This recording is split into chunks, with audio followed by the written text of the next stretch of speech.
In this episode, come with me to my hometown Croydon to explore my personal connection to nature. So for me, growing up, nature meant my grandma's back garden or a cousin's back garden. My grandma, especially my grandparents and my parents, they noticed that I had this obsession with snails. So they actually let me keep a snail. My first pet was a snail. His name was Patrick. And you know the containers you get mushrooms in? So we empty out the mushrooms and put him in there, chuck some leaves. And for me, it felt like he was my pet for like a year, but I think it was like maybe a week.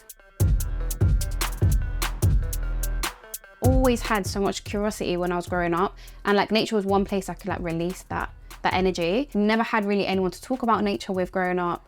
And to be honest, I never used to express it myself. It was like my little thing that I did that no one really knew about. As I grew older, I guess like my nature connection or my time I spent out in nature dwindled. Like it went down because school, studies, also that kind of the pressure of like what you're going to do when you're older started like happening. Wasn't really sure like how someone in Croydon could like experience like super cool nature. You know, it wasn't something that, it's not something you're taught in school, or our communities are not taught how to connect with nature.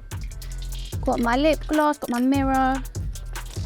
Okay, and my binoculars.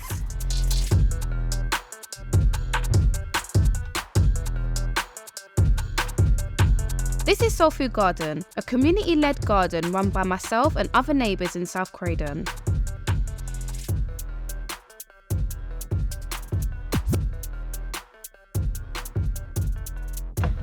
Here we are. Come through.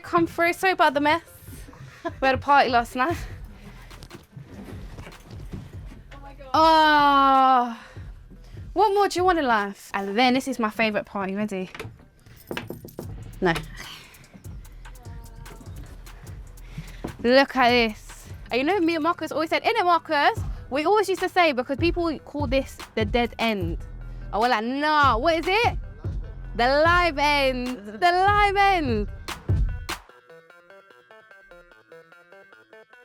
I love it. It's a space where I can just be outside, learn about gardening because I'm still new to it, and grow some amazing foods.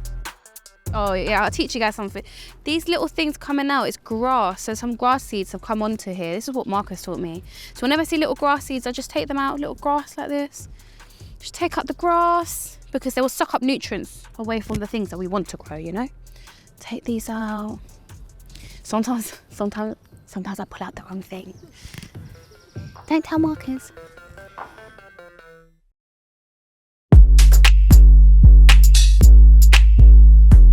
The weather's banging today, so we're gonna do some gardening with my friend Cam, a musician and environmentalist from London. Hi.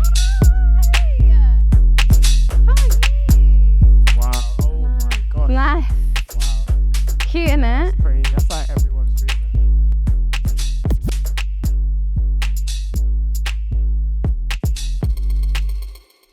Cam, why do you think it's important for like people from our community to connect with nature? I think one of the most obvious things for me is that like I've lived in a flat most of my life, and when you don't have a garden, and some of the like play areas that they make for estates, they're not really good. No. So it's just finding a way to get people outside and like touching soil, touching grass, realizing how fun it can be. Even a project like this, you know, this was changed from like something that was derelict before. Yeah, it was a dump site.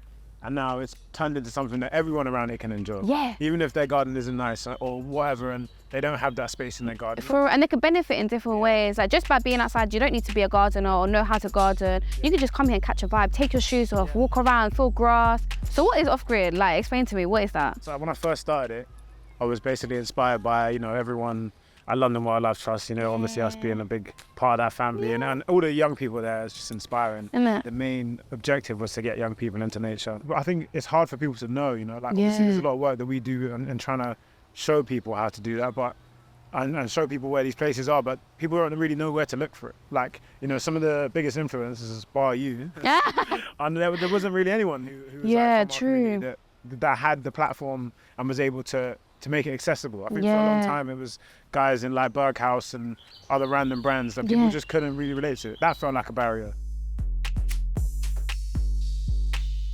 Can we do cucumber please? Yeah, let's do a cucumber, yeah. All right, princess. So you Can you open this? You open it. Can you open this? Sorry, I don't want to get my nails. I don't want to get my nails. Okay, this is where my brain doesn't work regarding because I've forgotten where. Do you remember which ones you said? No, not at all. This is when you have people whose minds are like this. Yeah. It's great. This is what I'm saying. No one can be wrong. Yeah, it's fine. True. We just get 2 cucumbers in one. Hey.